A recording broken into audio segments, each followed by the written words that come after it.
Thanks, Joy. And great. So, as Shuli said, I'm the executive director of the Cloud Native Computing Foundation.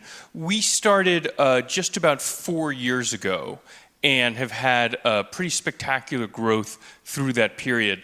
But in a lot of ways, I think folks in this community can look at CNCF as some of the directions that LF Energy can grow into. And one of the great things about the LF is that we share all of that expertise, and also in terms of just being an open source organization, all of our programs, all of the details and contracts and everything else are available and very leverageable. So this is just a quick look at the projects in CNCF. We're, of course, best known for Kubernetes, and which is now one of the largest, highest velocity, most adopted projects in open source. It's arguably up there with Linux in terms of being kind of a generational piece of technology. In a lot of ways, you can see the other projects in CNCF as filling out a solar system of projects that they kind of orbit around. But I would emphasize the fact that tons of people, real enterprises and organizations and users are using CNCF projects without necessarily using Kubernetes. In addition, if you think of our ecosystem, CNCF doesn't actually produce a platform, a cloud-native platform that an organization can just download and install. We're hosting and supporting the components of a platform. And then we have a group of vendors that pick specific ones of those projects and build their own platform. And we also have some sophisticated end users who decide that they want to use certain projects and combine them together, often with their own internal projects or other ones. And so I do think that that model is a relatively compelling one, especially compared to the scenario of saying, oh, there's a monolithic solution that you need to adopt. A lot of the ways you can sort of think of how CNCF was created was a fear that if Kubernetes gained a lot of traction, then every project would feel that it had to be part of Kubernetes. And so having an organization that could host that solar system, in fact, is not actually called Kubernetes, it's called the Cloud Native Computing Foundation, relieved a lot of that pressure.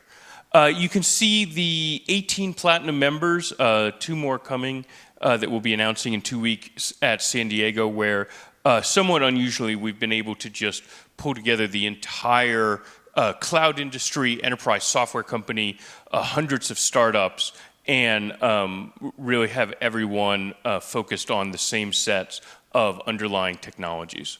We use this crossing the chasm chart as a way of thinking about and signaling the maturity of our projects, where we say that our graduated projects like Kubernetes and Prometheus and Envoy are suitable for really all organizations, but we say that those are the ones that have crossed the chasm into that early majority or pragmatist. And we're now starting, we think, to see some late majority organizations adopt it. I would argue that laggard companies are not going to adopt a technology that's 5 years old. Then our incubating projects are suitable for those early adopters, that they are solid, reliable projects, but they have less of a track record. And then we have this 20 or so sandbox projects, where we're providing a home for collaboration. We have companies working on things or different promising projects, but we're not making the claim yet that these are fully baked, and so that they're more suitable for the innovators or techies. When we started 5 years ago, we had 28 members. We had 2 of the 10 biggest public clouds, IBM and Google. We now have all 10 of them. We have all the enterprise software companies. We have hundreds of startups. So we're going to announce in 2 weeks at KubeCon that we have crossed over 500 members, which is somewhat, I guess, the first organization in the Linux Foundation to do that. And of course, all of our members are also LF members. And so the LF remains larger, but it's really been quite a wild growth process. One of the huge areas that we focused on during that time is our end user community. And we define that as companies that are using cloud native internally, but not selling cloud native services externally. So companies like Apple or Adidas or MasterCard, Wikimedia, Verizon, formerly Yahoo, Verizon Media. I mean, there's some really pretty amazing companies involved here. And I would say that when we started this 4 years ago, we had 3 companies in our end user community. So this has been quite a process and really satisfying to find all of these companies, convince them to come on board, that they wanted to share their experience. We have a monthly get-together that Cheryl Hung, who's our director of ecosystem and is will be here tonight, organizes. And then we have different focused areas for them. So we now have a research-oriented user group, a financial services user group. We don't quite count them as end users, but we separately have a telecom users group where we allow both service providers and vendors to come together. And we have some new ones we're working on, like automotive. And in a lot of ways, my whole reason for being here and supporting this is that we think most energy companies are either going to be using cloud native technologies in the near future or already are. And we would love to both have you join our end user community, but then to the degree that you have specialized needs, either regulatory or otherwise, we're very happy to help you collaborate and share your experiences.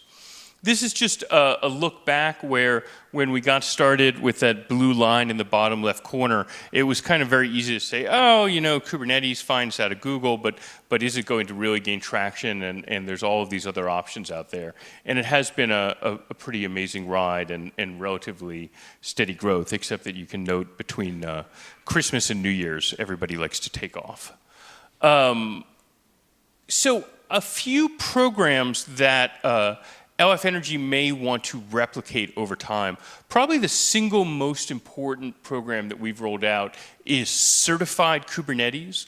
And this is allowing vendors in our community and also nonprofit community projects to take the upstream Kubernetes, modify it as they wish, but then demonstrate through a conformance test suite that their version of Kubernetes still supports all of the same APIs as the upstream version. And so this is enforcing a level of compatibility that has been somewhat rare in the software industry. When we started this just a little over 2 years ago, we were kind of hopeful for it and thought that there was a good amount of opportunity. But we've actually been blown away to now be at 99 certified Kubernetes partners. And when you look at the logos on there, it's, again, just every cloud vendor, every enterprise software vendor. And as we've talked, and again, dozens of startups, and as we've spoken with these companies, we found that they had, at times, very legitimate reasons for security concerns or unique logging issues or other kinds of problems that they had turned off certain APIs, not maliciously, not because they're trying to break their customers' applications, but because of how they were prioritizing things. And then because of this program, they realized that wasn't feasible. They turned those back on in order to be able to pass that conformance suite. And as a result, a lot of customer interoperability failures that would have occurred otherwise were averted. So we're really quite pleased with this program. We do think as LF Energy finds the projects that are being widely used across multiple different operators, that it's something that you may want to replicate quite closely. And the contracts and the whole GitHub process, everything else for this is all available and ready to go.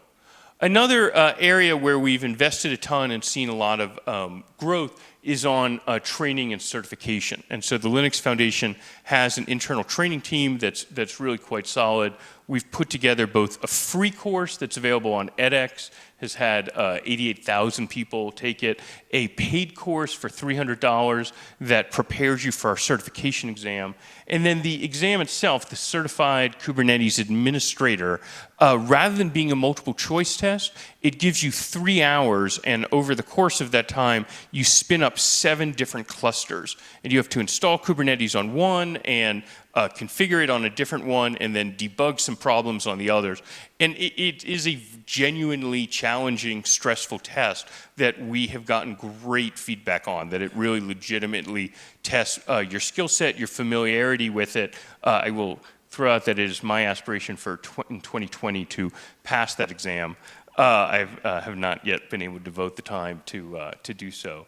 But we've now had over 10,000 people take this exam. And so what we're finding today is that CKA is a huge hiring signal that almost ensures a job, that there's tons of organizations out there that are very eager to hire CKAs. We're also, relatedly, and then this is the next program that is built on that, we call the Kubernetes Certified Service Provider. And so these are essentially organizations that are consulting organizations or offer a services arm, and they need to have 3 or more CKAs in their organization. And we launched this about 2 years ago as well, and are blown away to now have 118 companies in 28 different countries that are Kubernetes certified service providers. And we've heard from some of these folks that over 20% of their incoming leads are coming off of the CNCF.io or Kubernetes.io websites, where we're linking to this list and have information about it. And so as enterprises are looking for help, they're finding it. So we see all of these activities as really ecosystem enablement in building. And in a lot of ways, these ideas were kind of built into the Linux Foundation.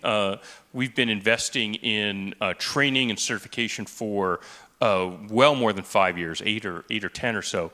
But CNCF has sort of had the opportunity to execute on them and show the potential more than anyone else. And we're now seeing Hyperledger, Node.js, and other projects essentially implement very similar programs, and we're thrilled to see that. So the last area that I would mention is events, and so CNCF is very happy to help support this one and wants to continue to engage with this community. We have found events to be absolutely essential for bringing together a community in an organization where almost all the work is taking place on GitHub and on Slack. It's just incredibly valuable for people to get to meet in person and be able to resolve some of their differences and understand different people's perspective. And so CNCF took over a money-losing sub 500 person event 4 years ago, 3.5 years ago, called KubeCon. We renamed it KubeCon Cloud Native Con because we have a lot of other projects as well, and it has really turned into a dynamo. So the organization before we took it over had 550 people. They claim it was really more like 450 in San Francisco in November 15, and then lost money in London in March 16. We ran an event with 1,000. We were blown away to have 1,000 people at the end of 2016. That then went 4x to in Austin, and we had 1,500 people in Berlin. Then last year we had a total of almost 15,000 people. And in 2 weeks we're going to be holding our flagship event in San Diego, and are expected to sell out with 12,000 attendees.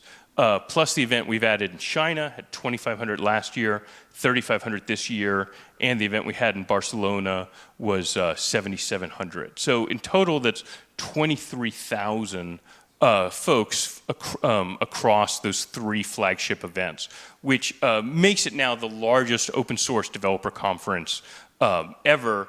And really, again, is building an ecosystem where we joke about the kind of core maintainers and leaders of our different projects as being like the blue-green algae at the bottom of the food chain.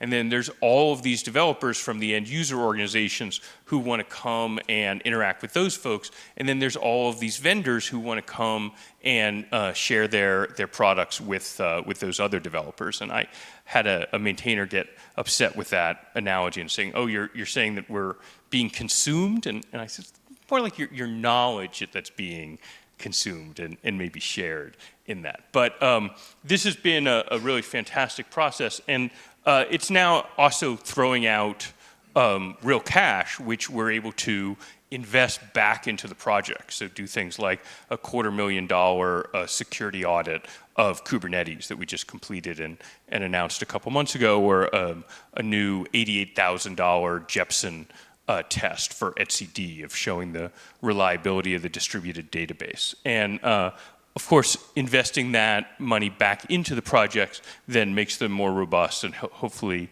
helps the ecosystem to continue to grow. So I will just mention our 2020 plans there. We will be in Amsterdam at the very end of March 2020.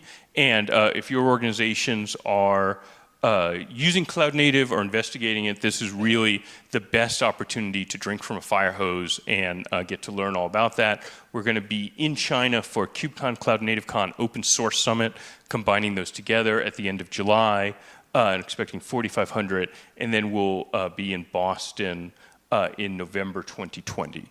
But if you it's not too late. We still have a few thousand tickets left or so for San Diego in 2 weeks, and I think some of you are already planning to be there.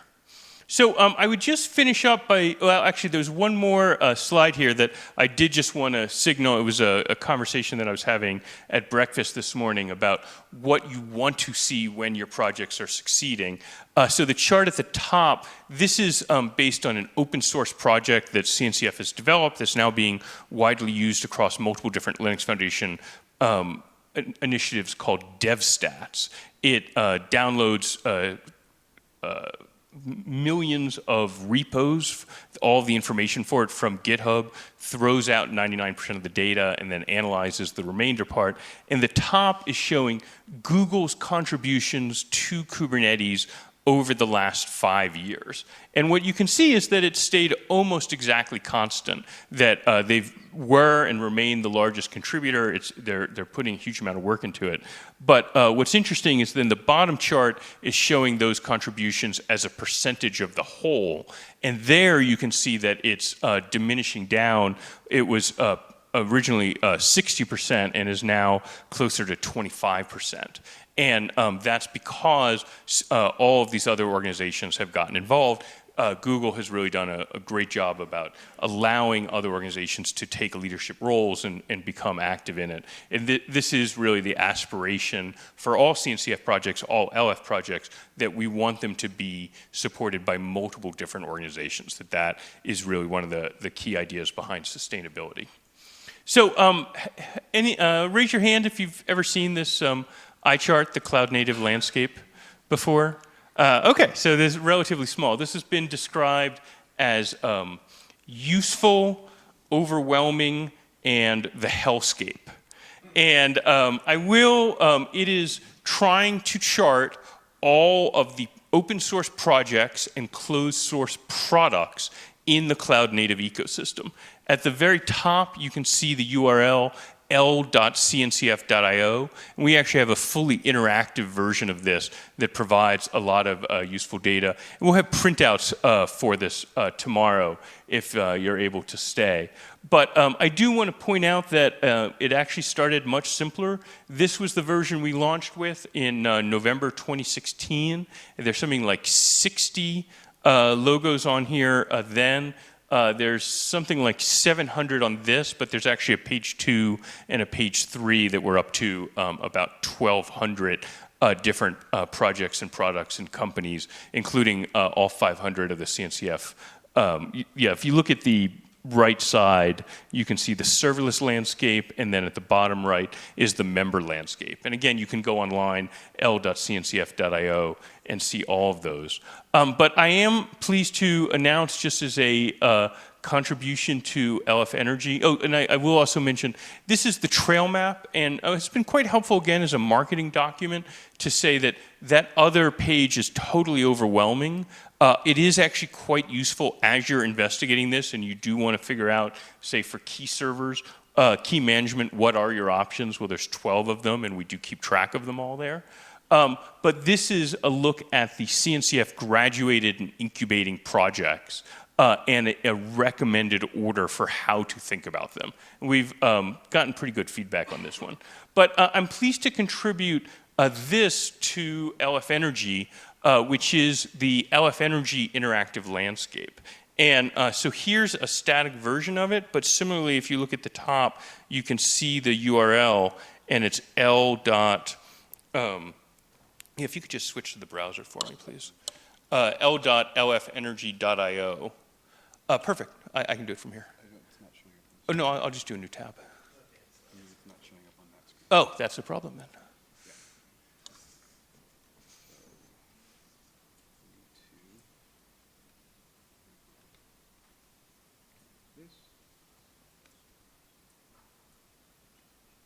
Huh. It was almost there, but then it disappeared. I think you need to not maximize. Yeah. You got to bring it all the way over and then maximize. Yeah. This may be a little too tricky because now I'm going to have to control it from the main screen. Okay. So that is l.lfenergy.org. Yeah, there you go. And we'll see if I can get the mouse over there. Okay, so the new feature that we just added is showing the language that it's written in and the activity, and is actually pretty useful for trying to say, okay, this project is the operator fabric, and you can see that it's partly Java and partly TypeScript, and it's had a relatively consistent level of activity, but then some other ones are not so active, and so really need more activity if they're going to continue. And then we have a lot of functionality about being able to sort, so you can say, show the projects by age and by stars. Another kind of neat one is location. So we're also showing all the members here. And so it's quite interesting to see the variety, both the European focus, but also outside of Europe. And then I'll just mention, this one is kind of amusing where we fetch data from Crunchbase and Yahoo Finance. So we're able to see the public company funding, and then public company market cap, and then the funding of the different organizations. And of course, when you come back to the cloud native landscape, and we go to card mode here and shrink down a little, yeah, there we go. But for us on the funding, we have just crazy level of activity now where the funding of $63 billion gives you an idea of the level of engagement in the open source community. So anyway, I do recommend that you take a look at l.lfenergy.org, and it's an open source project itself. So we would love to get contributions in, and also as a way of tracking other open source projects that aren't part of LF Energy, but are part of the ecosystem, I think can be a valuable way of thinking about and tracking the growth over time. So I'll stop there, but I would be happy to answer any questions, and then I'll be at the aquarium tonight and also at the event tomorrow to chat more.